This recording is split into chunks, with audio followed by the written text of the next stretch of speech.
Sud Radio, le 10h midi, mettez-vous d'accord, Valérie Expert. Et nous continuons nos débats et nos commentaires de l'actualité avec Jérôme Dubu, vice-président de France-Israël, Frédéric Fougera, président de Tenkan Paris. Vous êtes spécialiste en communication politique et vous avez publié C'est de la com, 60 idées reçues aux éditions Bréal, Studirama. Bonjour Valérie. Bonjour.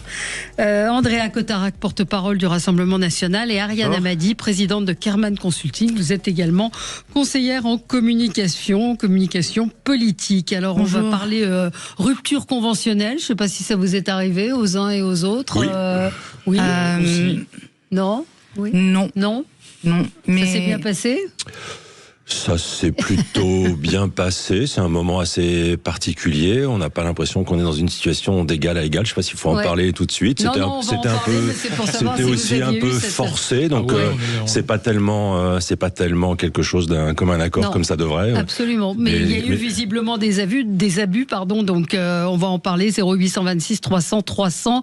Il devrait y avoir un durcissement de ces ruptures conventionnelles. On vous attend et témoignez pour nous dire comment ça s'est passé pour vous. On va parler de ces groupes violents. Les dissoudre, oui. Ils se reconstituent. Alors on peut encore une fois réagir pour reconstitution de ligues dissoutes. Néanmoins, est-ce qu'on semble un peu impuissant face à ces groupes-là ? Et puis les maires écolos sortant à la peine, c'est vous, Ariane, qui vouliez évoquer ce sujet.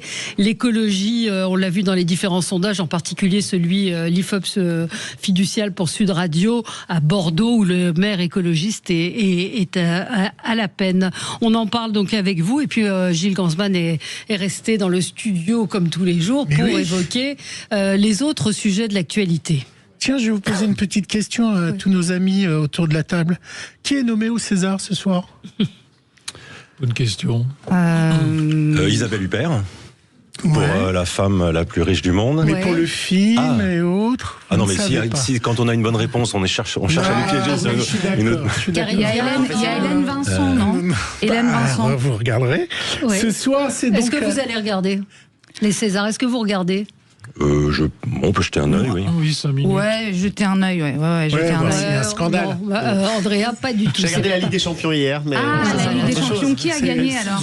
Paris. Voilà. Ce soir, c'est donc la grande cérémonie des Césars. Gageons qu'elle sera encore une tribune politique, puisque chaque année, il y a des discours politiques.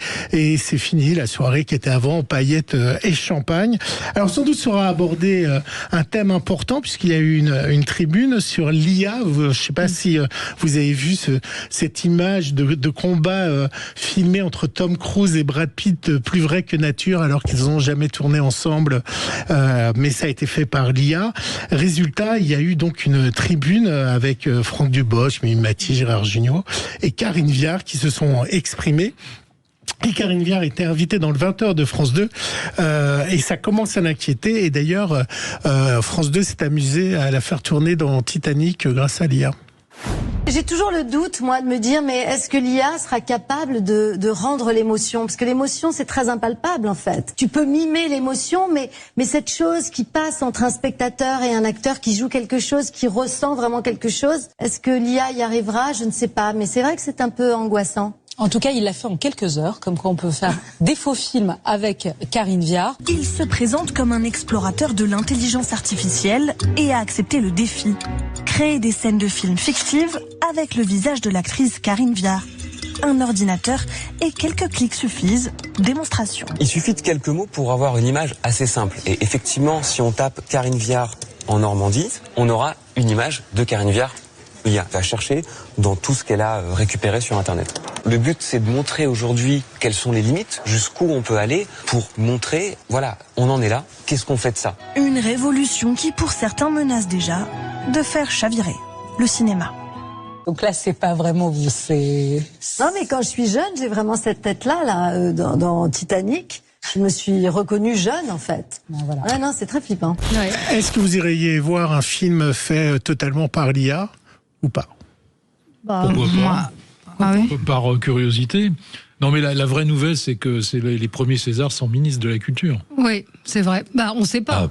Peut-être qu'il y aura une nomination dans la journée. Ça va paraître difficile quand même. Peut-être qu'il y aura une nomination dans la journée. Oui, la question a été posée à Rachida Dati ce matin. Alors elle a un peu botté en touche en disant que non, ça n'avait pas. Ils n'auront personne à insulter. Ouais. Non, ça va être difficile.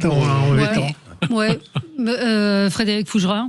Juste en réaction, j'ai lu ce matin une info sur l'IA justement que j'ai trouvé intéressante, c'est que le Danemark est en passe de devenir le premier pays européen à reconnaître le droit de type copyright sur sa propre image et sa propre voix, y compris transformée par l'intelligence artificielle. C'est vrai qu'il y a tellement de vide juridique autour de ces sujets et de pouvoir défendre son image et sa voix, ça peut être intéressant, même si je suis pas pour tout interdire et tout légiférer, ce qui est d'une facilité terrible. Il y a quand même des vides juridiques qu'il faut savoir combler, quoi. Mais sur l'IA, il y a deux sujets à mon avis. Le premier sujet, c'est est-ce que quand il y a un film ou par exemple un contenu produit par l'IA, est-ce que c'est marqué produit par l'IA déjà ? Ça, c'est la première chose, parce que le gros problème, c'est que si c'est pas le cas, vous avez des gens qui vont prendre ça pour argent comptant, et donc sans le savoir. Ensuite, il y a un deuxième sujet. Il y a une notification sur Facebook et sur Instagram. Ouais. Quand il y a utilisation de l'IA, c'est indiqué. Voilà. Après, normalement. Et après, il y a un deuxième sujet, et je suis assez d'accord avec Karine Viard, c'est que l'art, c'est quand même impalpable. L'émotion artistique, elle est impalpable. Donc moi, je me dis que c'est peut-être un domaine où l'IA gagnera pas. Parce que mine de rien, pour ceux qui aiment le cinéma, la musique, il n'y a pas besoin d'être un grand mélomane ou un grand spécialiste du cinéma. Il y a quelque chose d'immédiat, de brut, rien que dans la voix, rien qu'à l'idée de reconnaître votre acteur favori, qu'à mon avis, l'IA ne pourra pas recréer. Oui, mais quand vous voyez les hommes politiques modifiés avec l'IA, vous avez sans doute vu ça sur Instagram ou autre, l'émotion, elle passe, le rire, la peur mais le politique, c'est un peu différent, parce qu'en fait, avec les réseaux sociaux, on est dans un flou entre le vrai et le faux, en fait. On aime le vrai et on s'en fiche qu'à la limite, ce soit du faux. Et sur les politiques, mais vous êtes mieux placé pour le savoir, il y a tout un registre du cool sur les réseaux sociaux qui est de mettre, en fait, en ironie ou en décalé des hommes politiques. Et ça, en fait, c'est juste une nouvelle culture. Le fait qu'on fasse des TikTok avec des musiques et qu'on se dandine dessus, finalement, ça, maintenant, c'est complètement accepté. Donc, pour les politiques, ça me choque pas que ce soit plus accepté et plus toléré. Ouais, je sais pas, Andrea. Jérôme Dubu. Moi, c'est surtout sur la musique que je suis inquiet. Parce qu'en réalité, il y a moins cette émotion, il y a la création, mais au fond, on se dit qu'on peut faire parfaitement de faux tubes des Rolling Stones ou autre chose avec l'IA. Ouais. Et on a des résultats phénoménaux. Oui, très, très bluffants. Impossible à détecter. Et je vous parle pas de la littérature. C'est impossible à détecter qui pose problème. Impossible. Oui, mais c'est ça qui pose problème. Au-delà des émotions des comédiens, je sors et je me reconnecte à l'actualité. Quel talent, avec le licenciement annoncé par Seb hier, et que ce que annonce Seb hier, il dit on va licencier des gens parce que l'IA va faire leur travail. Alors c'est pas un licenciement brut, pour être clair, mais ces gens-là ne vont pas être remplacés, ils vont être remplacés par l'IA, et là ça devient de plus en plus grave aussi. Oui, alors ça, c'est un autre sujet. Ouais. C'est-à-dire qu'il y a à la fois l'impact de l'IA, il y a mais eux, ils ont peur de perdre leur emploi, les comédiens. On est dans la même chose. Il y a la concurrence chinoise, enfin, il n'y a pas que l'IA, là. Il y a tout un faisceau de phénomènes qui se créent, qui se conjuguent, qui se coagulent pour faire en sorte que un certain nombre de nos industries, on le sait depuis des années et des années, sont soit fragilisées, soit en voie de disparition. En tout cas, ce sera certainement d'actualité pour Marine Le Pen d'actualité au César. En IA, finalement. En hologramme, sinon ça existe déjà. Voilà. Ça vous fait rire quand il est en robe de chambre avec ses petits chats sur Internet? Non, ça me fait pas rire, mais en fait, si vous voulez, moi, la créativité par l'homme pour l'homme, ça reste l'art tel qu'on le connaît. Et c'est ça le plus palpable. C'est un critère parmi lesquels nous ne sommes pas des animaux, parce qu'avec la créativité, avec un tableau, avec un film, avec une musique, on rit, on pleure, on a des émotions, on se rappelle à des moments, etc. L'IA, c'est quand même autre chose. Ça va venir, c'est déjà là. Ça nous fait rire, une vidéo avec François Bayrou en train de jouer de la guitare, certes, mais on ne sait que c'est pas l'homme qui a créé ça. C'est juste pour ironiser ou rendre les choses marquantes. Mais c'est pas l'art tel que je l'entends. C'est pas l'art des Césars. C'est pas du théâtre. C'est pas l'opéra. c'est pas l'homme pour l'homme. Et ça s'appelle intelligence artificielle. C'est intelligence. Oui, mais c'est surtout artificiel.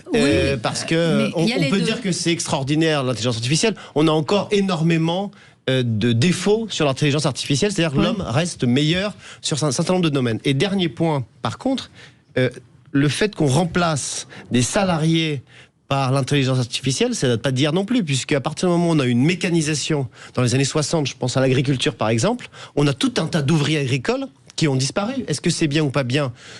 À mon avis, ça porte quand même énormément d'inconvénients, y compris sur la qualité, puisqu'on a fait chimie et mécanisation. Ça, c'était pour l'agriculture. Dans l'industrie, pareil, on a eu déjà des robots. Et vous suffit d'aller dans une entreprise de voitures dans notre pays ou en Europe, vous verrez déjà que d'innombrables salariés ont été remplacés. La question, c'est... est-ce qu'on le fait pour le bien de l'homme ou est-ce qu'on le fait pour le bien d'une minorité de profiteurs qui du coup ne distribueront pas de salaire? C'est ça la vraie question. L'intelligence artificielle est là, comme Internet était là. On ne peut pas revenir en arrière. Maintenant, c'est comment est-ce que nous, en tant qu'hommes, on envisage, est-ce que ça va pour le bien de l'homme ou est-ce que ça va pour le bien d'une petite minorité d'hommes? On se retrouve dans un instant on se retrouve dans un instant. On va évoquer la commission d'enquête sur l'audiovisuel public dans un instant. À tout de suite. Sud Radio. Sud Radio. Parlons vrai. Parlons vrai. Sud Radio. Parlons vrai. Mettez-vous d'accord. Valérie Expert. Et nous continuons avec Gilles et son zapping. Et je vais vous faire un peu de philosophie. À quoi ça sert de cotiser à la Sécu si elle rembourse moins et que nos cotisations restent les mêmes? À quoi ça sert d'avoir une assurance et une mutuelle si elles augmentent? Et ben, c'est ce qui est en train d'arriver du fait on va passer à la caisse, puisqu'a été décidé l'augmentation du forfait hospitalier. Alors, évidemment, la Sécu ne baisse pas, puisque, évidemment, le forfait augmente. Vous allez voir que ça ne satisfait ni les salariés, ni les assurances. C'était dans le 20h, c'était sur M6. À chaque fois que vous allez à l'hôpital, un forfait vous est facturé. Mais il passe souvent inaperçu, pris en charge par votre complémentaire santé. À partir du 1er mars, ces frais vont augmenter. Le but, faire économiser plus de 400 millions d'euros par an à la sécurité sociale. Par exemple, si vous êtes hospitalisé, le forfait journalier hospitalier passera de 20 à 23 euros. En cas de passage aux urgences sans hospitalisation, vous payerez 23 euros au lieu de 19 jusqu'à présent, une hausse de 20%. L'impact de cette augmentation pourrait finalement se faire ressentir pour tout le monde, avec un effet différé. Toute décision de hausse de forfait, mécaniquement, augmente les cotisations. Or, les cotisations, c'est quoi ? Ce sont les cotisations des adhérents, des ménages, des plus malades. Les mutuelles ne sont pas à l'origine de ces décisions-là, elles les subissent. Le gouvernement a pourtant affirmé que la hausse des forfaits serait indolore pour la plupart des assurés. Si le prix des complémentaires santé avait déjà augmenté l'an dernier, vous payerez encore plus cher votre mutuelle en 2027. La Sécu rembourse moins et on paye le même prix, et nos complémentaires vont augmenter. Dans tous les cas, on est perdant. Oui, mais ça, c'est parce qu'on part de très loin en France. Enfin, moi, je suis toujours frappé quand je vais acheter des médicaments, on a quasiment rien à pays? Enfin, dans quel pays, dans quel autre pays ça se passe comme ça? Aucun. Mais on cotise. On cotise, d'accord, mais c'est pas gratuit. Un peu plus que on cotise, mais à ce moment-là, il faut revoir le mode de financement de la protection sociale en France en disant on porte moins de charges sur les entreprises et sur les salariés, et en contrepartie, vous prenez des assurances privées. Bon, voilà, il faut savoir ce qu'on veut. On ne pourra pas continuer à avoir ce système aussi généreux et aussi déficitaire. C'est pas possible, on n'y arrivera pas. Moi, je tire la sonnette d'alarme chaque fois que je peux sur cette solution. On y va progressivement. Vous avez, Gilles, donné des exemples là, d'augmentation du forfait hospitalier, mais on y va, j'allais dire, petit pas par petit pas. Or, les déficits sont gigantesques. Gigantesques. Donc, il y a un moment, il faut parler vrai, il faut dire aux gens, voilà, non, l'avenir, c'est pas d'être remboursé comme on le sera aujourd'hui. Mais alors, est-ce que notre système, il doit pas être revu, finalement? Il faut être revu de A à Z. Bien sûr qu'il doit être revu. Mais personne aujourd'hui n'a envie de le faire. C'est casse-gueule. Moi, je pense que la question de la dépense sociale en France, c'est un marronnier. C'est-à-dire que ça fait 40 ans, 50 ans, non, peut-être un peu moins, on va dire 15-20 ans. Marronnier ou serpent de mer. Ou serpent de mer, oui, voilà. Il apparaît, il disparaît. Mais en fait, moi, ce que je trouve frappant, c'est que les gens doivent avoir l'impression, quand ils nous écoutent, depuis 10-15 ans, que les gens disent tout le temps la même chose. Il y a trop de dépenses, il y a trop de dépenses. Un, qu'il ne se passe rien. Et deux, pire, qu'on ne sait pas où taper. C'est-à-dire que moi, sur la question des forfaits hospitaliers, je suis pas forcément favorable à l'augmentation des forfaits hospitaliers, parce que l'hôpital, c'est vraiment le moment, tout le monde peut aller à l'hôpital à un moment aux urgences, etc. Le vrai sujet, en revanche, et là il y a des politiques sur le plateau, donc je vais plutôt leur renvoyer la balle là-dessus, c'est quelles alternatives on a en termes de dépenses sociales pour dire aux gens qui ont conscience que le budget explose. Tout le monde en a conscience. Qu'est-ce qu'on leur propose ? Et moi, j'ai pas entendu de très bonnes... Franchement, si je sais pas, nos auditeurs, je leur demande quelle est, dans les 15 dernières années, la bonne idée qui vous a rendu d'accord avec le fait de réduire le trou de la Sécu. 0826 300 300. Oui, vous pouvez appeler, effectivement, pour Andrea. Moi, je pense qu'on a un système généreux et qu'il faut le préserver. Ça s'appelle la solidarité nationale. C'était issu du Conseil national de la résistance. Mais est-ce que c'est encore repenser les choses en se disant, voilà, le citoyen français va être maintenant au centre de nos préoccupations. Attendez, oui, on a les moyens. Parce que vous avez posé la question qui est juste. Où est-ce qu'on tape ? Nous, on sait où on va taper. Et c'est pas moi qui le dis, c'est les chiffres de la Cour des comptes. On a des fraudes sociales dans notre pays. Jusqu'entre 15 et 30 milliards d'euros d'argent cotisé par vous, par mois, par les travailleurs, qui sont jetés par les fenêtres. 30 milliards d'euros fourchette haute. Fraude à la TVA, fraude aux cartes vitales, fraude aux marchandises, fraude. Bon, qu'est-ce qu'on fait par rapport à ça ? Rien. On augmente les impôts. Bon. 2, on peut faire comme les Danois, qui sont de gauche, qu'on me dise pas je suis d'extrême droite, ça. Eux ils sont de gauche, ils ont un système solidaire, mais ils ont dit voilà, on peut pas distribuer aux primo-arrivants qui n'ont pas encore cotisé. C'est-à-dire qu'en France, pour les aides sociales non contributives, c'est-à-dire on peut pas les distribuer à quelqu'un qui vient d'arriver, pas avant 5 ans. Il faut qu'il cotise 5 ans avant d'avoir les mêmes droits que les autres. 18 milliards d'économie. Donc, si vous voulez, si on arrive à remettre les choses dans le bon sens, s'attaquer aux fraudes, ne pas distribuer comme ça aux primo-arrivants, eh bien, on pourra peut-être avoir de meilleurs résultats qu'aujourd'hui, parce qu'aujourd'hui, on cotise comme des fous, mais on a quand même 1 Français sur 3 qui refuse de se faire soigner pour des raisons financières. 1 sur 3 qui refuse de se faire soigner. Donc, quand on dit il est généreux, le système il est généreux, pour 30% des Français, il n'est pas généreux parce qu'ils vont pas chez le dentiste. C'est totalement conjoncturel. C'est pas avec ces 2 mesures, excusez-moi. 50 milliards d'euros. Non, mais c'est de la théorie. C'est rien. Mais c'est de la théorie, ça. Mais si, c'est de la théorie. Marine Le Pen souhaite un ministère de lutte contre les fraudes. Il est où ? Ça fait 10 ans de macronisme. Non, mais attendez, laissez-moi m'exprimer. Non, j'attends pas, ça fait 10 ans que j'attends. Est-ce qu'on peut s'exprimer sans être interrompu ? Alors, allez-y. Je vous ai pas interrompu. Oui, je vous en prie. Bon, alors merci. Bon, je vois que ce sont 2 mesures conjoncturelles. Ça ne règle pas le problème structurel du déficit qui, année après année, pèse sur la caisse d'amortissement de la dette sociale, la CADES, que vous connaissez sûrement, qui, année après année, se porte sur les marchés pour financer notre système de protection sociale. Je considère, moi, qu'aujourd'hui, ça n'est plus possible. Et ce ne sont pas ces 2 mesures qui vont régler le sujet. Il y a un besoin d'interrogation sur le fond, sur la structure, sur notre mode de protection sociale et de financement de notre protection sociale. On ne peut plus peser sur les entreprises comme on paye. C'est la compétitivité de la France qui est en cours. Que faites-vous là-dessus ? Rien. Je n'ai rien entendu. Moi, j'ai des solutions. Qu'est-ce que vous faites, s'il vous plaît ? Oui, j'ai des solutions très claires sur la protection sociale et sur, par exemple, la TVA sociale qu'il va falloir réintégrer. Non, c'est pas la chose la plus injuste. Ça fait une mesure. La deuxième. Oui, la TVA sociale. Vous sauvez comme ça avec une mesure, d'accord ? Je ne me sauve pas avec une mesure. Moi, j'en ai 2. Oui, j'en ai 2, elles sont conjoncturelles. Moi, je remets à plat tout le système. Voilà. Mais j'ai toujours pas compris. Je pense qu'il y a juste une chose, Valérie. Ne faites pas un malaise, Andrea. Tout ce que je vous ai expliqué ne s'applique pas. Alors ça fait scandale aussi. Ne s'applique pas aux possesseurs de la CMU.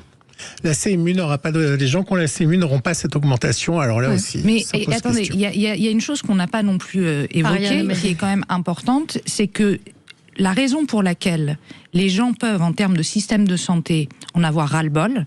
On a parlé effectivement du montant des prestations, et moi je suis assez attachée à ce système de protection sociale, et je pense que beaucoup de Français le sont.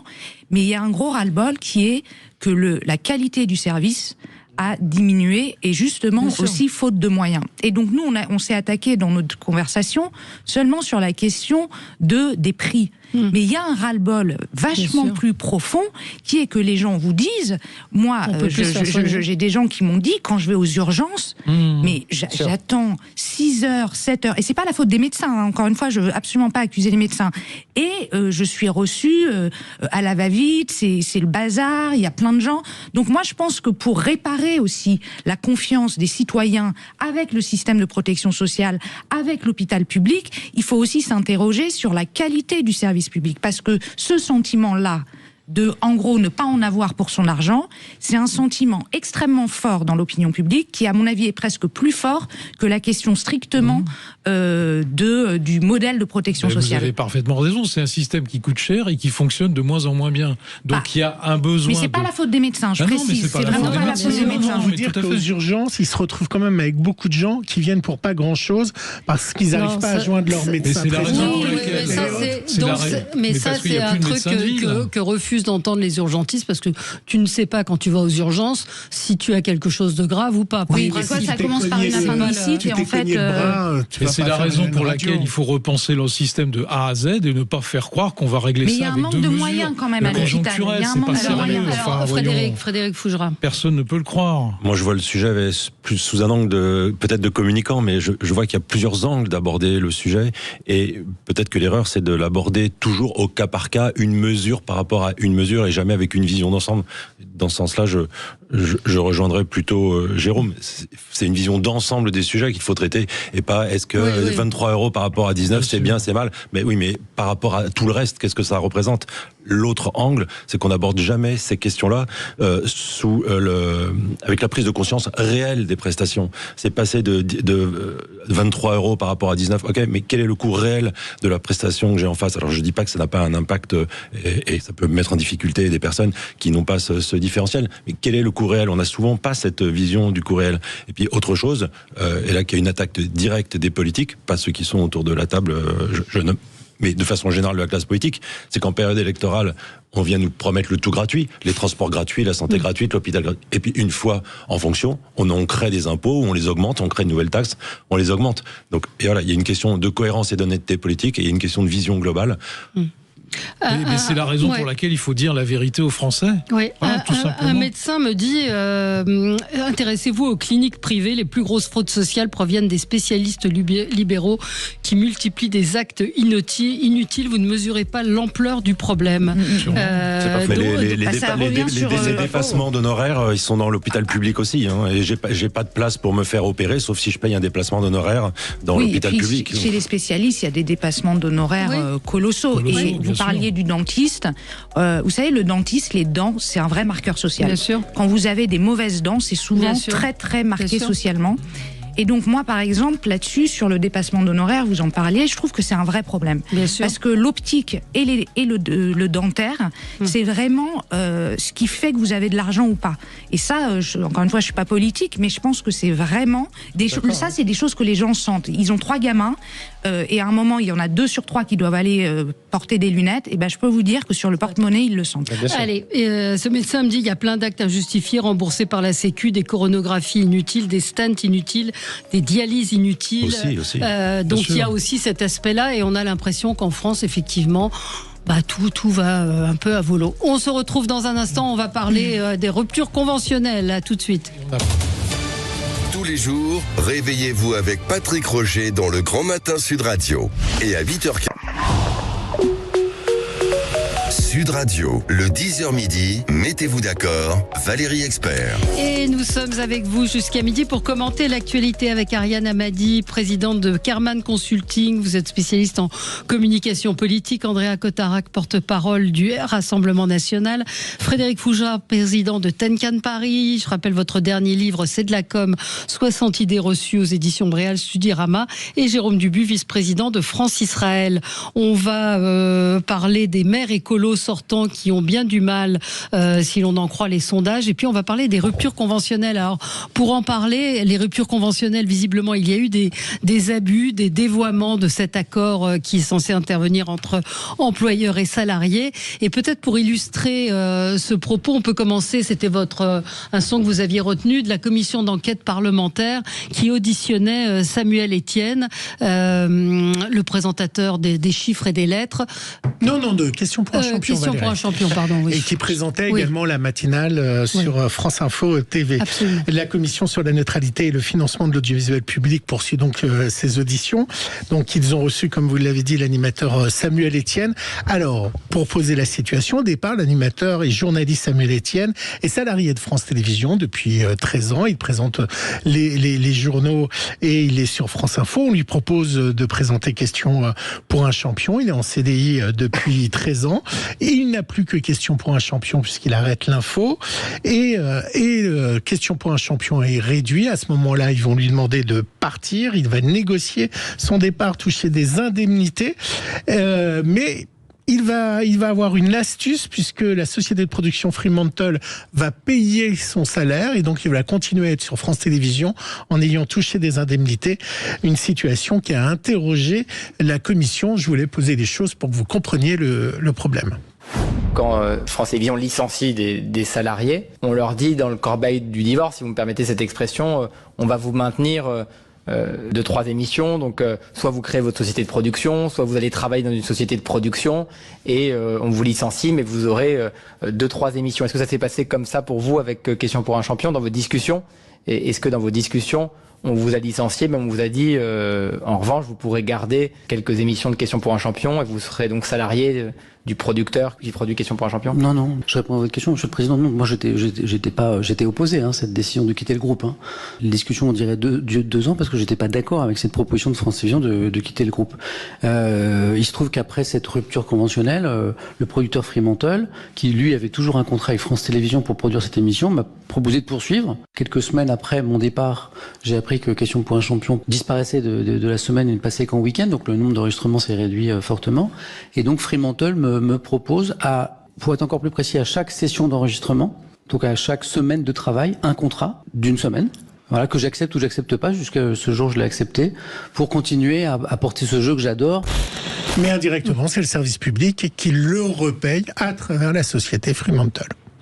Oui, donc il a... Moi, j'aurais juste une première réaction sur le fait que il se contredit dans ses propos. C'est qu'il parle d'une rupture conventionnelle et il dit qu'il y était opposé. Donc ça veut dire que c'était pas une rupture conventionnelle. Ou ça veut dire qu'il a joué et qu'il a accepté. Donc c'est un débat par rapport à l'autre débat. Mais donc c'est un licenciement qui a été déguisé en rupture conventionnelle. Ce qui est souvent le cas. C'est déjà une première partie du problème. Ce qui peut être choquant dans ce cas-là, c'est qu'il a touché un certain nombre un certain montant dans le cadre d'une rupture conventionnelle et qu'il est réembauché par la suite. C'est-à-dire qu'on le vire parce que pour X raisons, mais on le garde. Mais on a vu ce type d'arrangement déjà depuis le début de la commission avec plein de cadres de l'audiovisuel public, notamment dans les fonctions de production où ils ont quitté entre guillemets leur maison mère pour se retrouver salariés de sociétés de production, donc quelque part assumer les mêmes fonctions, mais sous avec un employeur différent, mais entre-temps en ayant touché. Ça vous choque par rapport à l'argent des Français? Ça me choque tout court d'ailleurs. Enfin, je trouve ça malhonnête. Oui, c'est Andrea. Oui, et j'ai envie de dire, ça ne touche pas que France Télévisions, puisque vous allez dans n'importe quelle fonction publique aujourd'hui. On préfère ne pas embaucher évidemment pleinement quelqu'un, mais le soumettre soit à un contrat de prestation, soit à une délégation de service public, soit à des contrats de mission plus ou moins précaires. Donc je pense que oui, moi je regrette ce type de management pour le service public, d'autant plus que c'est notre argent. Mais surtout parce que c'est notre argent. Surtout parce que c'est notre argent, donc on a tous un droit de regard. Donc cette commission d'enquête de l'UDR, alliée du RN, est je crois très importante pour tous les Français, quelle que soit leur position politique. Et d'autre part, je dis simplement que ce n'est pas une pratique qui est unique à France Télévisions, mais à l'ensemble du service public dans notre pays. Il y aurait besoin dans l'audiovisuel de faire le ménage, mais personne ne veut le faire. C'est comme le régime des intermittents du spectacle, ça nous coûte une blinde, ça nous coûte un pognon de dingue, comme dirait Macron, pour un résultat, excusez-moi, qui est minable. qui est minable. Ça nous coûte 3 milliards d'euros par an.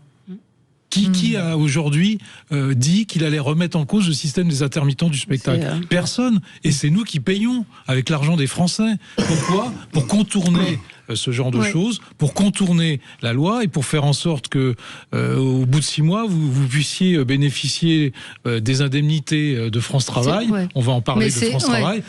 Moi, je considère ça comme inadmissible. Le statut des intermittents, c'est très particulier. Mais pourquoi encore est-ce qu'on le tolère?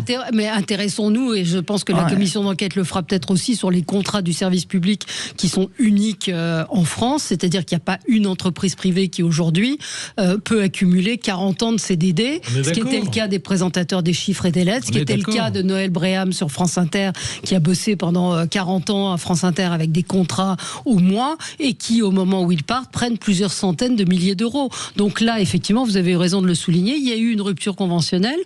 On dit à Samuel Etienne, ça va pas, on veut plus de cette émission, et plutôt que de lui dire, soit tu acceptes de baisser ton salaire, et auquel cas tu feras l'émission 1 fois par semaine, c'est 2 fois par semaine, mais là ce montage, soit on te licencie, mais tu pourras attaquer.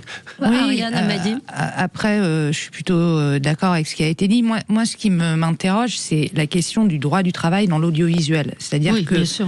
Derrière ce sujet-là propre à Samuel Etienne, et donc tout le monde a déjà discuté, faut savoir que l'audiovisuel, c'est des contrats courts, c'est des contrats précaires. Enfin, il y a toute une, il y a une inventivité en termes des CDDU. Je sais pas si les gens savent ce que c'est, mais c'est vraiment un CDD qu'on peut rompre du jour au lendemain. Donc moi, ce que je pense, c'est qu'il faut en réalité, sur la question du secteur audiovisuel, à mon avis, et il y a sûrement des syndicats qui peuvent le porter, c'est plus de transparence et plus de renforcement des droits en matière de législation du travail. Parce que sinon, ce genre de montage, il existe aussi parce qu'on a un petit bout de contrat par-ci, un petit bout de contrat par-là, et donc après on dit on va joindre les deux boucles pour que ça fasse un vrai contrat. Donc moi, je suis favorable à une vraie mise à plat, pas tant juste du service public, mais du droit du travail dans l'audiovisuel en général. Oui, mais il y a aussi besoin d'une remise à plat de ce système des intermittents du spectacle, parce que, je le redis encore une fois, la culture n'a pas, si tant est que ça profite à la culture, et ça, moi, j'en suis assez convaincu, la culture n'a pas à être payée par France Travail. Enfin, qu'est-ce que c'est que cette histoire? Qu'est-ce que c'est que ce régime absurde? Et il y a un moment où il faut dire, ça coûte tant, eh bien, oui, ok, le service public va mettre tant en face. Jérôme est un anarchiste, c'est Bakounine, alors il veut remettre à plat la sécurité sociale, remettre à plat la culture. Ne mettre pas personne, plus que révolutionnaire. Je veux qu'on ait des vrais comptes, c'est tout. Je voudrais qu'on parle des ruptures conventionnelles, et là, j'attends les auditeurs de Sud Radio, si vous avez, conclu un accord, puisque c'est souvent des licenciements déguisés.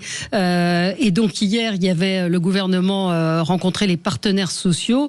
L'accord qui a été trouvé est de réduire la durée maximale d'indemnisation de 18 à 15 mois s'ils ont moins de 55 ans, et à 20 mois et demi à partir de 55 ans, donc contre 22 mois auparavant. Donc c'est un accord qui doit encore être avalisé, mais il est question d'être un petit peu plus sévère parce qu'il y a eu visiblement beaucoup de dérives. On a Nathalie qui nous appelle de Perpignan. Bonjour Nathalie. Oui, bonjour. Bonjour. Alors vous êtes employeur, et vous dites que c'est une vaste arnaque, la rupture conventionnelle. Oui. Alors nous, avec mon époux, nous dirigions une petite menuiserie artisanale. On était une dizaine. Et avant de commencer, avant de vous raconter notre histoire, je voudrais vous reprendre sur ce que vous venez de dire. Oui. L'État pense que ce sont des licenciements déguisés. Mais moi, de mon côté, je ne suis pas d'accord. Ce sont des démissions déguisées. Aussi. Les deux. Oui, il y a les deux côtés, vous avez raison de le dire. Voilà. Alors je m'explique. Donc nous avions des salariés, et puis un jour il y a deux garçons qui viennent nous voir en même temps, en nous disant voilà, on voudrait s'installer à notre compte tous les deux, et nous souhaiterions une rupture conventionnelle. Donc je leur dis écoutez, non, je comprends pas. On n'avait aucun souci avec ces garçons-là, donc parce qu'on a dit qu'au départ la rupture conventionnelle c'est pour éviter les prud'hommes, mais nous n'avions aucun souci avec ces garçons. Ouais. Ils avaient juste envie de s'installer à leur compte, de voler de leurs propres ailes, ce qui est normal, ils ont le droit. En revanche, ce qui n'est pas normal, c'est que l'employeur soit obligé d'accepter une rupture conventionnelle et de leur payer en plus une prime, comme si c'était une prime de licenciement, alors qu'à aucun moment l'employeur leur a demandé de partir. L'employeur n'est pas obligé. C'est un contrat entre les deux parties, l'employeur et le salarié. Si l'employeur ne veut pas payer, il ne paye pas. Enfin, ce qui se passe, c'est qu'ils se mettent en arrêt maladie. Attendez la suite, monsieur, vous comprendrez mieux. Donc je dis à ces garçons, écoutez, non, moi je ne suis pas d'accord. Si vous voulez vous installer à votre compte, vous démissionnez et vous partez. Et là, il y en a un des deux qui me dit, non, ça va pas se passer comme ça, parce qu'en fait, si tu refuses la rupture conventionnelle, on va te coller un abandon de poste. Ouais, c'est ça. Tu seras obligé de nous licencier pour faute et de nous payer quand même une prime. Mais je dis, mais d'où tu sors ces infos? Tu en sais plus que moi, d'où tu sors ça? Et là, heureusement que j'étais assise, le garçon me dit, mais c'est à Pôle emploi qu'ils m'ont dit qu'il fallait faire comme ça. Oui, mais si vous les licenciez, ils touchent plus de chômage. Hein. Donc ça veut dire qu'ils n'ont pas le temps. Ils n'ont pas le temps de toucher le chômage pour monter leur boîte. C'était ça l'idée. Je pense qu'ils ont mis un an à monter leur boîte. Je pousse le bouchon encore plus loin, c'est-à-dire que moi je leur dis, écoutez, je ne suis pas d'accord, donc repartez à votre poste de travail, je vais réfléchir. Et là, je m'empresse d'appeler la directe, qui avait remplacé la direction du travail. Je demande quelqu'un et j'explique mon cas. Et là, encore une fois, heureusement que j'étais toujours assise. On me dit, ah là là, madame, non, vous embarquez pas là-dedans. Il faut absolument accepter, parce que oui, ils ont raison. Si vous n'acceptez pas, ils vont vous coller un abandon de poste et il peut même vous mettre au prud'homme si vous exagérez sur le motif du départ. Voilà comment ça se passe, les ruptures. C'est pour ça que je vous dis que c'est une arnaque. Et cette arnaque, elle a été mise en place par l'État lui-même, qui maintenant s'émeut de l'argent que ça coûte. Ça n'a pas été mis en place par l'État. Si. Non, ça a été mis en place par les partenaires sociaux. Mais avec l'accord de l'État, je veux dire, ça a été une négociation qui a été faite entre les syndicats de salariés et les organisations patronales, qui a abouti. Et l'ensemble des 5 syndicats de salariés ont signé et l'ensemble des organisations patronales ont signé. C'est quand même assez rare pour le souligner. On va y revenir. 0826 300 pour connaître 300. La fin de l'histoire, vous avez cédé, madame? Obligé. Ça vous a coûté combien? Alors, restez en ligne avec nous parce que c'est la pub et on se retrouve. Restez, Nathalie, avec nous. À tout de suite. Sud Radio. Parlons vrai. Sud Radio. Parlons-vous d'accord. Valérie Expert. Et nous évoquons les ruptures conventionnelles et le possible et vraisemblable durcissement des conditions. On était avec Nathalie en ligne. Alors peut-être pour conclure, Nathalie, avec vous, donc vous avez cédé, vous avez accepté la rupture conventionnelle. Oui, parce qu'on s'est dit, si on commence à rentrer dans une procédure d'abandon de poste, ils vont nous mettre au prud'homme, ça va nous prendre des mois et des mois, on va devoir prendre un avocat. Donc, en plus de la prime qu'on leur a payée, on aurait dû payer des frais d'avocat. Donc, à un moment donné, vous abandonnez. Mais on s'est quand même renseigné auprès de la CAPEB, qui était le syndicat de mon époux, et auprès de la chambre de métier locale. Et ils nous ont dit qu'ils étaient alertés tous les jours pour des cas similaires. Ouais. Donc, combien ça représente au plan national depuis le nombre d'années que ce dispositif existe? Mais c'est pareil, c'est du gaspillage d'argent public, ces indemnités de chômage qui n'en sont pas, en fait. Oui, alors c'est le cas. Devenu son concurrent avec son argent. Ouais, c'est le cas dans la restauration. Moi, j'ai l'histoire d'une amie restauratrice. Un serveur vient la voir en lui disant voilà, je viens d'avoir un enfant, j'ai décidé de me consacrer à mon enfant, donc je voudrais une rupture conventionnelle. Puis il lui dit non, moi j'ai pas, je vous reproche rien, je ne veux pas. Et le lendemain, arrêt maladie, ça a duré 8 mois. L'inspection du travail est venue chez elle pour voir pourquoi les conditions de travail du salarié. C'est elle qui s'est retrouvée en accusation. Enfin, cette histoire est devenue complètement dingue. Et les abandons de poste, c'est une chose dont on parle assez peu, mais qui est tout à fait réelle. Donc, Ariane, merci en tout cas, Nathalie, de votre témoignage. Oui. Ariane, vous... Alors, moi, je suis pas aussi opposée aux ruptures conventionnelles. Alors, non, on n'y est pas opposée, mais je veux dire qu'il y a un dévoiement parfois et des employeurs et des employés. Non, mais ça bien sûr, et de toute façon, je vais pas contredire la dame qui vient de parler, puisque c'est son expérience et que son expérience vaut vérité d'une certaine mesure. Mais quelques petites choses. Déjà, le monde du travail, surtout en France, est un monde du travail traversé par de la conflictualité. C'est souvent du rapport de force. Et moi, je trouvais que la rupture conventionnelle, c'était pas mal pour une chose, c'était de changer cette culture du rapport de force et de pouvoir trouver à l'amiable, en fait, dans le meilleur des cas, un employeur qui dit je paye aussi ces indemnités et j'ouvre le droit au chômage comme un service rendu. Et je trouve que c'est quand même plutôt bien qu'on ait des employeurs et des salariés en France qui puissent se serrer la main en partant. Oui. Donc ça, c'est la première chose.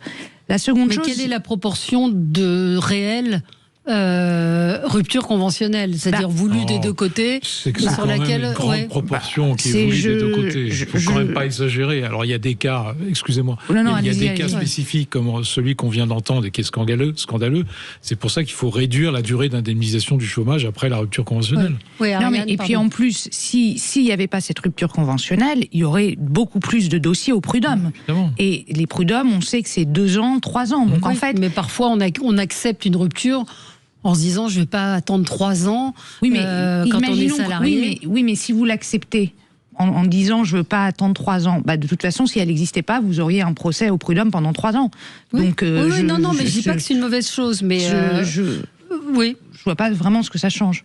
Non, mais pour aller dans le sens d'Ariane, c'est un bon système quand la séparation n'est pas conflictuelle.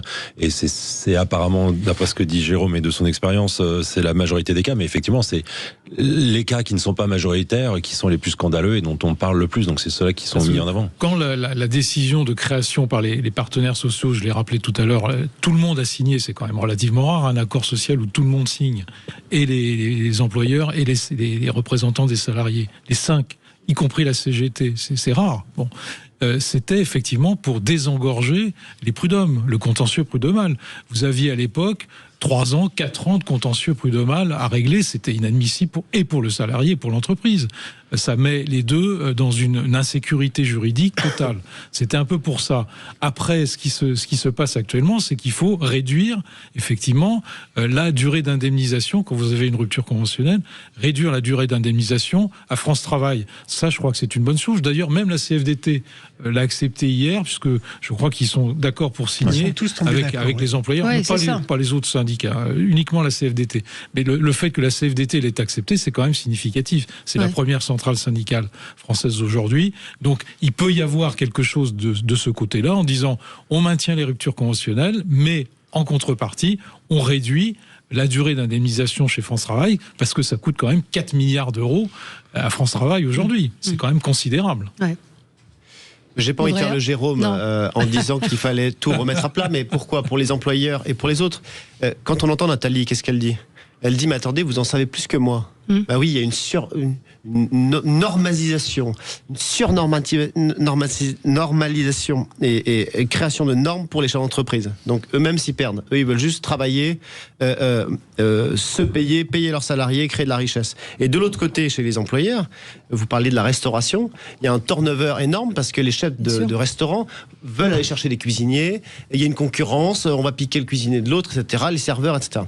Là, il y a aussi du côté du salarié, pourquoi est-ce qu'il y a des ruptures conventionnelles ? Parce que généralement, ils ont une proposition juste à côté pour un peu mieux payer, etc. Donc la question, elle est là aussi.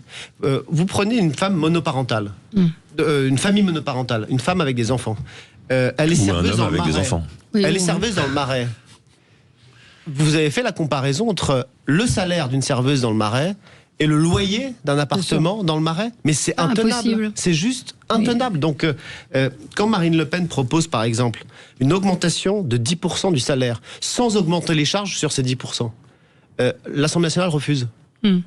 C'est pas une perte pour l'État, c'est au pire un manque à gagner. Mais ça peut donner de l'oxygène. Voilà. Vous voulez pas virer votre cuisinier, que les employeurs soient d'accord pour consentir l'augmentation. On a énormément. Bien sûr. C'est pas le chef de l'État, quel qu'il soit, qui va décider dans les entreprises qu'on va augmenter. On est bien d'accord avec vous. C'est une possibilité. C'est une possibilité qu'on a proposée. Mais vous l'avez refusé. Mais sur la votre famille politique. Sur la rupture conventionnelle, vous parlez d'une femme seule. Il y a quand même un truc, c'est que pour les travailleurs très précaires, ne pas avoir de chômage, c'est mourir. Bien sûr. Donc, je veux bien... Parler des auto-entrepreneurs, alors, dans ce cas-là. Parler du statut des auto-entrepreneurs qui sont dans une précarité la plus totale. C'est pareil, mais je veux dire là, pour la question de la rupture conventionnelle, si par exemple, je suis caissière, j'ai 2 enfants à charge, je veux faire autre chose, peut-être faire une formation pour être soignante, je dis n'importe quoi, et ben à un moment donné, si j'ai pas ma rupture conventionnelle, je suis à la rue. Donc nous, là, on parle des ruptures conventionnelles de luxe. En fait, quand on en parle, quand on dit ça peut être dévoyé, ouvrir une boîte, etc. Mais déjà, la proposition qui veut dire je pars pour ouvrir une boîte, c'est déjà le méga luxe. Donc moi, je trouve que c'est aussi important ces ruptures conventionnelles. On n'en a pas parlé. Pour tous les travailleurs précaires. On remet pas en cause cela, mais le travailleur précaire, c'est le serveur qui dit je veux une rupture conventionnelle parce que je veux m'occuper de mon enfant. Je veux dire, ça, après, chaque cas est un cas particulier. Mais on a des témoignages. On a Mireille qui nous dit c'est le cas de mes beaux-parents, 90 ans, leur jardinier en Césu. Il a décidé de ne plus venir travailler pour aller ailleurs. La FEPEM, donc c'est la Fédération pour l'emploi, voilà, nous dit d'accepter la rupture conventionnelle. Et vous savez ce qui s'est passé un an après, il a eu le culot de venir de demander à être réembauché. Sylvie nous dit c'est pour ça que les employeurs sont prudents pour embaucher et proposent de plus en plus de contrats d'auto-entrepreneurs. Et Thomas dit qu'est-ce qui empêche les employeurs d'accorder des ruptures conventionnelles?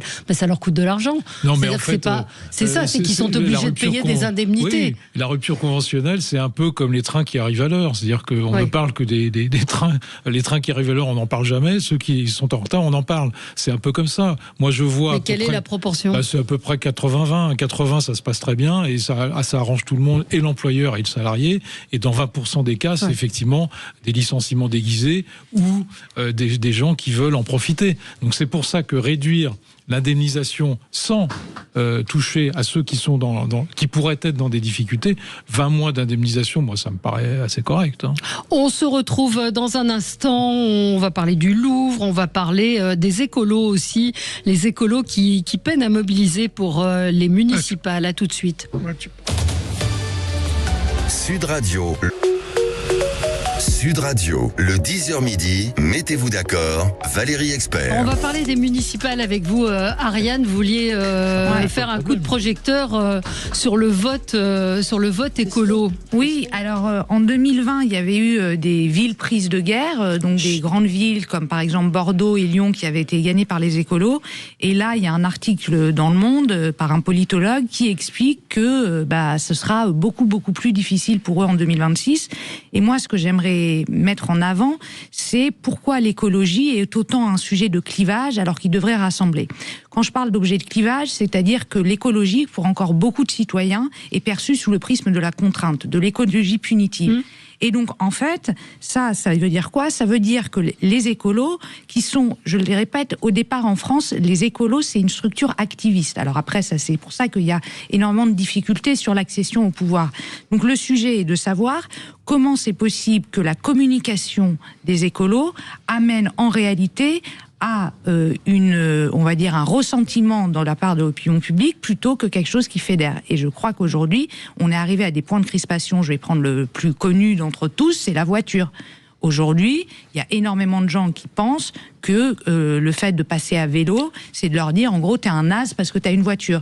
Et c'est ça qui va pas. Et il faut qu'on arrive, et ça, je pense que les écolos ont tout un travail de communication là-dessus, à montrer que l'écologie, c'est aussi pourvoyeuse de liberté. Ouais. En fait, s'il y avait que ça, il y a aussi leur positionnement politique. Oui, bon, il y a très eu. Oui, mais par exemple, la question de, par exemple, Grégory Doucet va peut-être s'allier avec LFI. En fait, le sujet, c'est que structurellement, les écolos en France ont une base militante plus activiste et militante gauche radicale que la tête du parti. Donc ça, c'est un vrai problème. Et donc, effectivement, c'était aussi le fameux sapin de Noël, vous savez, qui avait dû être mis en glace ou en bois. Moi, je trouve ça dommage que, par une communication politique vraiment questionnable, l'écologie en devienne un sujet d'opposition entre, en gros, les vrais gens et des espèces de soi-disant bobos qui en feraient leur beurre. Et donc, puis, il y a un bilan qui n'est pas formidable dans les villes qui ont été dirigées par les écologistes en matière de circulation, de propreté. Alors, je pense qu'il y avait un chiffre. Je pense qu'il y avait un chiffre, c'était 41% des tenaises promises qui ont été réalisées. Mais en fait, le sujet, c'est que si vous voulez transformer une ville écologiquement, il y a un truc qui se passe concrètement pour les gens, c'est qu'il va y avoir des travaux, par exemple. Donc c'est très difficile aujourd'hui de faire de l'écologie sans amener des résistances individuelles. Tout le sujet, c'est comment vous dites, voilà où on va aller, voilà à quoi ça va vous servir. Sauf qu'il y a des travaux qui ont été effectués et qu'on ne voit pas l'amélioration pour l'écologie. L'amélioration écologique après les travaux, vous avez l'impression que c'est parfois pire. Si je prends Paris, la place de la Contrescarpe, il y avait des arbres, il n'y a plus un arbre. La rue de Rivoli, c'est encore autre chose. Mais il n'y a pas de bienfait. Moi, je ne vois pas de bienfait avec des prises de position. Je ne sais pas ce qu'on pense. Juste une question, qui paye ? Parce que c'est bien beau de dire je vais mettre ce trottoir, je vais faire des pistes cyclables, sur la voirie, etc. C'est la mairie. C'est la mairie, oui. Et donc c'est la mairie. Donc c'est nous. C'est-à-dire qu'ils font des projets écologistes, ils font un tas de projets, mais c'est nous qui payons. Bah oui. Alors donc on a à la fois on peut plus circuler et en plus on paye. Non, oui, mais quand Frédéric. Ouais.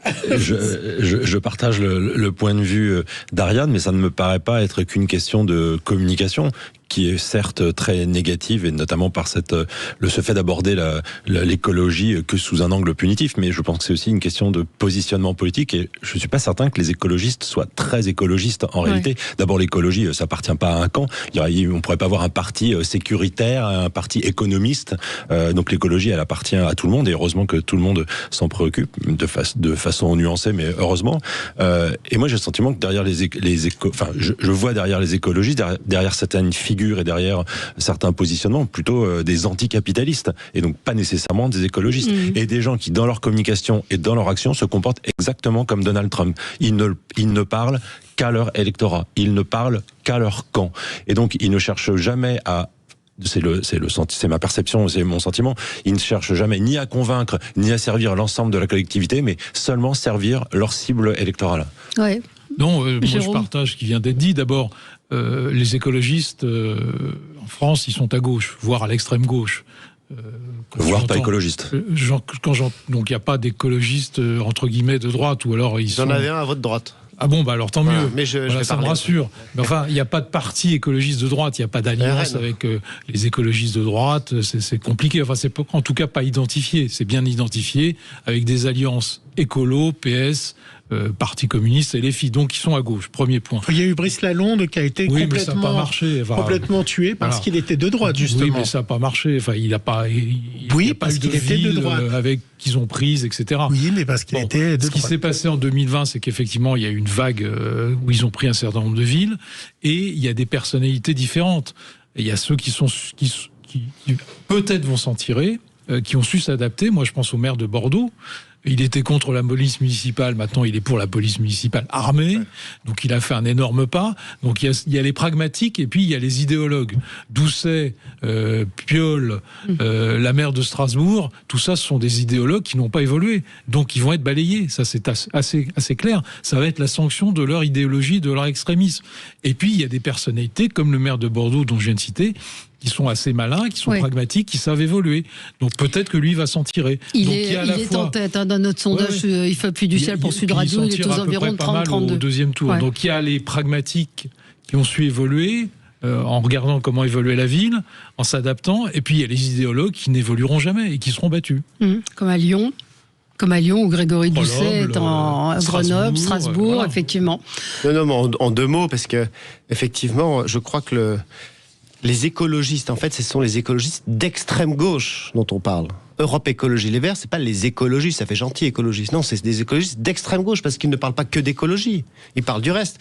Nous, au Rassemblement National, on souhaite l'environnement. Donc, je vais le dire à vos auditeurs, si vous voulez défendre l'environnement, si vous voulez transmettre à vos enfants un territoire plus beau, plus grand, plus puissant, il faut surtout pas voter pour Europe Écologie Les Verts. C'est l'exact inverse. Et c'est ça le plus grand danger.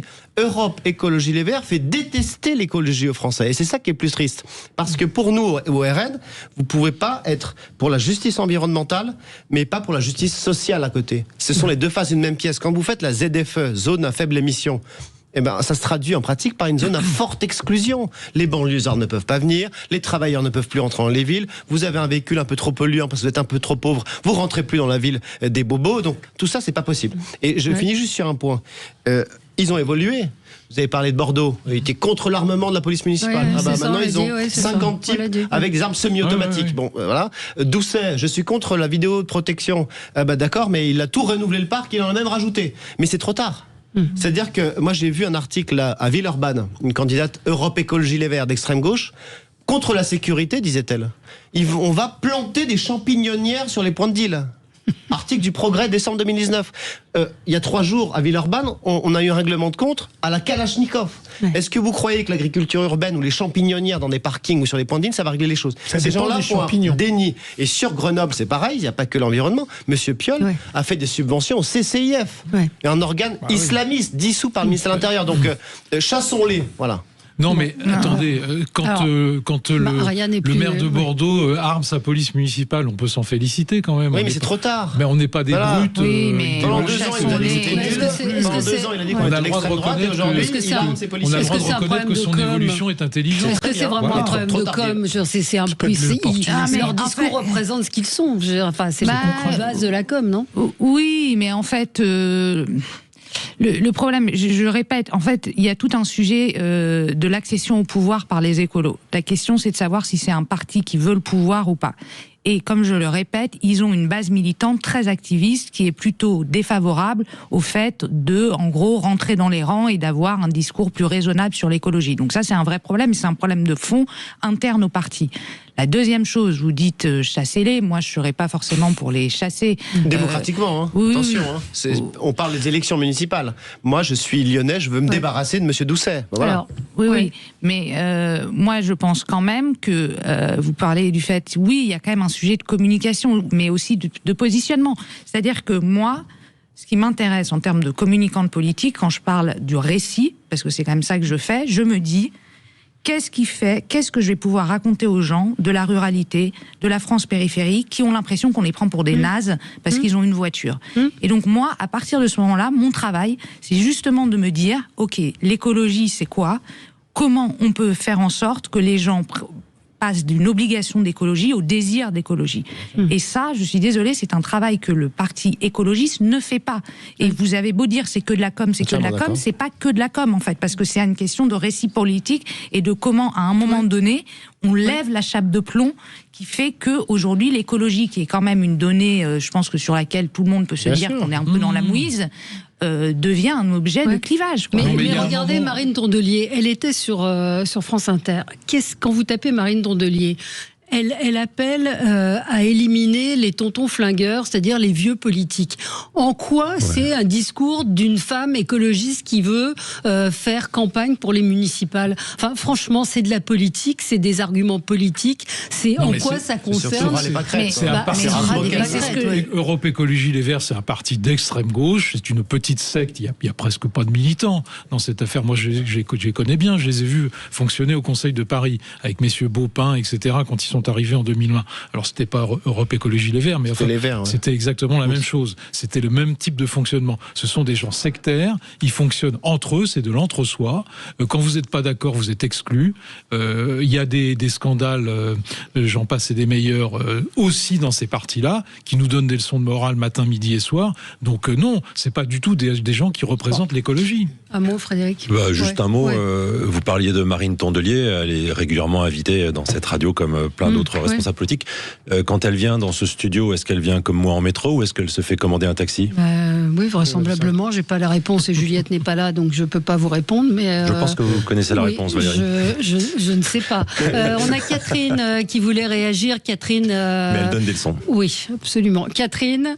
Oui. Vous vouliez parler de Bordeaux? Oui. Alors Bordeaux, c'est une ville fantastique, qui est très très belle, etc. Seulement, le point noir, sous prétexte d'écologie, on laisse pousser des plantes sur les trottoirs. Donc quand on est à mobilité réduite, c'est un peu compliqué de se déplacer, à savoir des mamans avec des poussettes ou des personnes âgées, on est quand même obligé dans certains quartiers de marcher au milieu de la rue. Mais personne en fauteuil roulant. Oui, c'est ce qu'elle vient de dire, à mobilité réduite. Roulant, absolument. Donc c'est un problème. Et alors la chose qui m'irrisse le poil, ce sont les vélos électriques. Alors on fait un centre-ville qui est destiné bien sûr voitures, aux piétons et aux vélos. Mais enfin, un vélo électrique, ça n'est pas un vélo normal.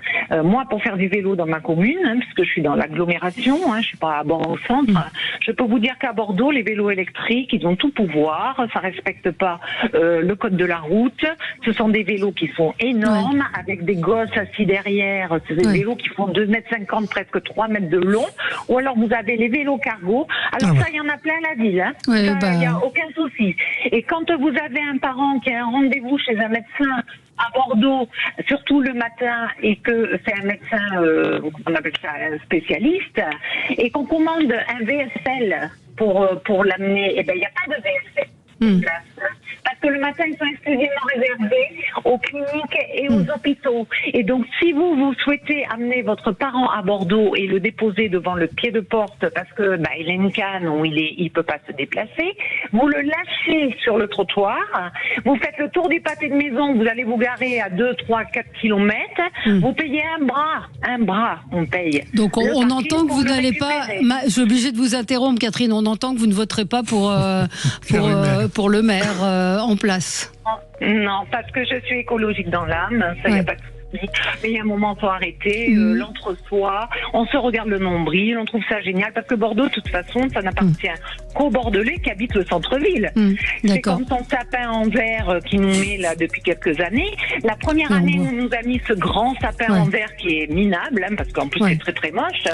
Il y avait à 10 mètres un marché de sapins artificiels, naturels. Ah, naturel, oui. Merci beaucoup, Catherine. On doit faire une petite pause. On va parler du Louvre dans un instant, et puis d'alerte enlèvement. Tout de suite. Sud Radio. Parlons vrai. Parlons vrai. Sud Radio. Parlons vrai. Sud Radio, le 10h midi, mettez-vous d'accord, Valérie Expert. Alors, Jérôme, un coup de gueule. Oui, alors on en a déjà parlé, donc je vais aller assez vite, parce que c'est la démission de Laurence Descartes. Oui. Alors moi, je suis content qu'elle ait démissionné, donc ça pourrait être un coup de cœur. Elle a démissionné ou elle a été démissionnée, à votre avis? Rupture conventionnelle. Oui. Accord des deux parties. Ouais. Voilà. Ouais. En réalité, elle aurait pu s'abstenir de faire un grand entretien dans le Figaro d'hier. Et au journal de 20h de France 2. Et au journal de 20h, puisque effectivement, elle a fait pas mal de médias, en disant qu'effectivement, elle était à moitié responsable, mais pas coupable. Ouais. Bon, de ce qui s'était passé au moment de l'effraction et du vol des bijoux. Elle est arrivée en 2021. Elle nous dit dans son entretien qu'effectivement, elle a fait tout un tas de choses, qu'elle a le sentiment d'avoir bien réalisé sa fonction, que quand elle a voulu démissionner à la suite de l'effraction, sa ministre de tutelle lui a dit de rester, ce qui est peut-être vrai, moi je ne suis pas dans le secret des dieux, et donc elle est restée jusqu'à maintenant. Bon. Mais je trouve que dans cet entretien, c'est le paroxysme de l'irresponsabilité tel que les Français ne veulent plus le voir. Irresponsabilité parce qu'on vous dit j'ai fait mon boulot pendant 4 ans, je l'ai bien fait, manque de peau, tout va mal au Louvre, donc si j'avais bien fait mon boulot, peut-être que ça serait pas comme ça que ça serait passé. Deuxièmement, elle a l'impression de dire que on lui a imposé un certain nombre de choses et qu'elle n'avait pas les moyens de sa politique. Donc dans ce cas-là, quand vous n'avez pas les moyens de votre politique, vous partez. Vous demandez une rupture conventionnelle. Oui, quand un ministre ou un gros fonctionnaire n'a pas les moyens de sa politique, il doit partir. Donc je trouve que... soit il se bat, il le fait savoir, soit il part. Cette affaire et tous les propos qu'elle a tenus hier dans le Figaro et dans les médias va vraisemblablement amplifier le sentiment que les Français ont de cette irresponsabilité, de cette haute classe institutionnelle et politique qui finalement, quand il est mis devant un certain nombre de choix, prend les mauvais. Oui, voilà. Mais c'est pas le pire dans l'histoire, j'ai envie de dire, c'est-à-dire qu'elle a été recasée automatiquement, absolument, tout de suite, à un poste très prestigieux, qui est la coopération des grands musées dans le monde, dans le cadre de la présidence du G7. Et là, on peut s'interroger. Ce mouvement qui consiste à dire, finalement, on recase les copains. Recasez-moi, j'ai bien fait mon boulot, je suis à moitié responsable, mais surtout pas coupable. Ouais. Voilà. Ouais, c'est un vrai problème d'ordre général, parce que c'est un poste prestigieux. Elle a une mission, elle est bien payée, et ensuite on doit faire les comptes. Est-ce qu'on a rempli les objectifs? Est-ce qu'on les a pas remplis? Si on les a pas remplis et que c'est catastrophique, ce qui est un peu le cas de Madame, on peut pas être recasé comme ça immédiatement dans un autre poste prestigieux. À un moment donné, la responsabilité, c'est pas simplement pénale ou budgétaire, etc. C'est aussi la responsabilité politique. On peut pas recaser quelqu'un parce que c'est un copain qui a eu des résultats catastrophiques. C'est pas possible. Alors, elle n'est pas recasée parce que c'est un copain. Elle est recasée parce que c'est le fonctionnement. Si elle n'était pas recasée, de toute façon, elle serait payée. Et on pourrait trouver ça tout aussi dans un placard. On pourrait trouver ça aussi scandaleux. Donc c'est le fonctionnement. Lui redonner de telles responsabilités. Alors que ces résultats sont catastrophiques, pardon, mais c'est du bon sens. Non, je suis 100% d'accord. On peut juste pas dire que c'est parce qu'il serait copain-copine avec qui que ce soit. C'est le fonctionnement aujourd'hui. Non, mais dans une entreprise privée, ça marche pas comme ça. Donc, si vous voulez, l'État fait preuve d'irresponsabilité et d'impuissance. Ariane ? Non, mais écoutez, dans ces cas-là, il faut faire tomber des têtes. C'est impossible. Il n'y a aucun monde où il y a un cambriolage au musée du Louvre et où il n'y a pas de conséquences. Mais je dis pas ça d'un point de vue populiste. Je dis ça vraiment d'un point de vue pragmatique. C'est-à-dire, c'est comme ça que ça se passe. Si demain, l'Opéra de Paris, il y avait, je sais pas, un spectacle où tout partait en live, le directeur de l'Opéra de Paris serait mis sur la sellette. Donc moi, je trouve que d'une certaine manière, c'est un peu plus le cas aujourd'hui qu'hier. Parce que la question de la pression médiatique, etc., fait que c'est impossible. Après, sur le fait d'être recasé, je suis assez d'accord, c'est un mode de fonctionnement, elle n'a pas été recasée par les copains par rapport à d'autres. En revanche, ce qui est intéressant, c'est que ce qui se dit sur ce plateau même. Ce qui se dit sur ce plateau même, c'est c'est de l'entre-soi et c'est vraiment pas bien. Donc moi, ce que je retiens d'un point de vue de l'opinion publique, c'est que l'opinion publique pense, à mon avis, davantage comme ce qui se dit sur le plateau que elle a échoué et elle retrouve un boulot. Et ça, on a un vrai sujet, parce que ça, c'est un sujet de fond qui est que pour une partie de la population française, le fait d'être, en tout cas dans la fonction publique ou à des postes nommés par les responsables politiques de haut rang, permet une impunité. Et là-dessus, on a un sujet démocratique. Et c'est là-dessus qu'il faut, à mon avis, expliquer. Parce que c'est pas la même chose, comme on dit, que ce soit le fonctionnement plutôt que de dire c'est ses potes qui l'ont foutu là, c'est quand même pas la même chose. Et d'effectivement peut-être poser une question sur la question de quand il y a eu une faute commise, comment on réorganise les choses ensuite. Absolument. Alors Frédéric, vous vouliez revenir sur une information qui est peut-être passée un peu sous les radars, mais qui concerne beaucoup d'entreprises. Exactement, mais j'aime bien revenir sur les questions de complexité administrative et en voilà une qui va tomber sur beaucoup de gens. Alors dans notre pays, le plus taxophile au monde, où le seul vrai projet politique semble être d'augmenter les impôts et de créer de nouvelles taxes, et nous en sommes responsables d'ailleurs, puisque c'est nous qui votons pour ces élus qui asphyxient le pays. L'autre fléau est celui de l'ultra-administration. Chacun promet la simplification, mais chaque jour, des complexités administratives nouvelles sont inventées. Exemple que je trouve personnellement terrible et qui a échappé certainement à beaucoup de gens et qui va concerner les petites entreprises, les artisans, les agriculteurs, qui va concerner tout le monde, mais qui va affecter les petites entreprises, les artisans, les agriculteurs, c'est la facture numérique obligatoire.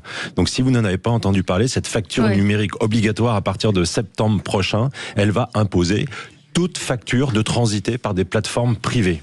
La facture numérique, ça va être quoi ? Ça va être plus de complexité, plus de temps à consacrer à l'administration, à l'administratif et au lieu de le consacrer à son activité.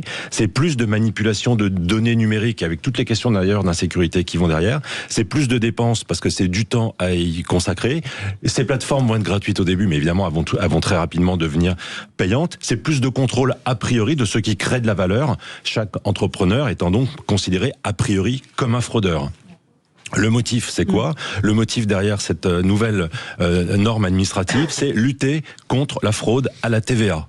Alors si c'était vrai, cela ne concernerait pas, par exemple, les auto-entrepreneurs qui ne collectent pas de TVA. Eh bien non, cela concerne aussi les auto-entrepreneurs qui pensaient ou qui imaginent ne pas être concernés. Parce qu'à partir du moment où vous produisez des factures, vous allez avoir obligation d'avoir recours à cette facture numérique.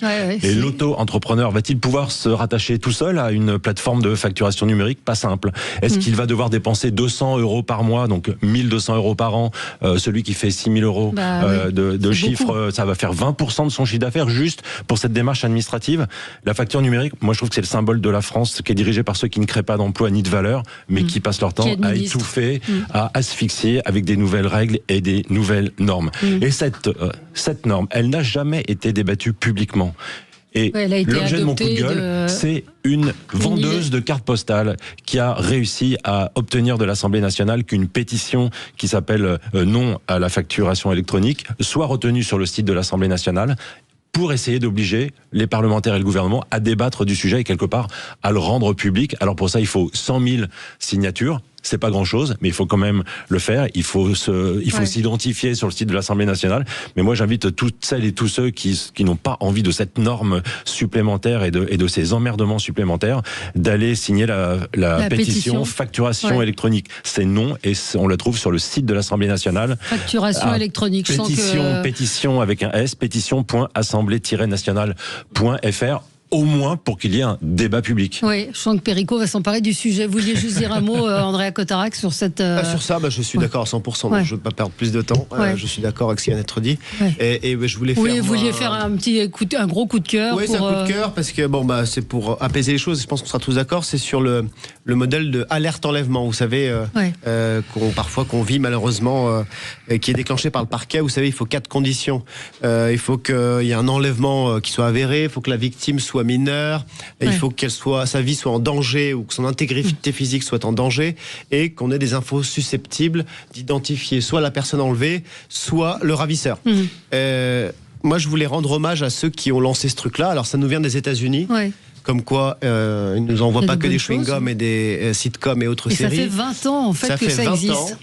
Et on a réussi dans notre pays à sauver 38 enfants. 38 enfants. 38. Il n'y a pas de... Je le répète, on a réussi dans notre pays à sauver 38 enfants, ce qui est quand même un succès grandissant. Donc je voulais juste rendre hommage à toutes les personnes qui avaient lancé ça, la secrétaire d'État aux victimes, la direction des affaires criminelles et des grâces. C'est un succès et ça implique le citoyen. Finalement, ça porte un peu espoir puisque c'est le citoyen qui permet à des enquêtes d'être résolues et de sauver de la vie des enfants. Donc, je pense que c'est un vrai espoir pour notre société. Bon, cher Perico, on a largement débordé. Rapidement, un mot. Les structures de la transmission et du savoir que sur les diversités ne sont pas des forums politiques. Non. On va voir avec Fabrice Balanche s'il y a une mesure pour éviter ça. Malgré l'absence de bovins, il faut quand même aller au salon d'agriculture. Je reçois la directrice du salon. Voilà, on va encourager. Parce que le salon a enregistré une baisse. L'agriculture est à la peine, on va les encourager. Et puis l'islam est-il compatible avec la République? On verra ça avec Fergan Aziari. Absolument. Vaste programme, excellent, comme dirait livre. un certain général. Voilà. Merci à tous les 4 et bonne journée. Suivez Perico dans un instant. Sud Radio. Sud Radio. Parlons vrai. Parlons vrai.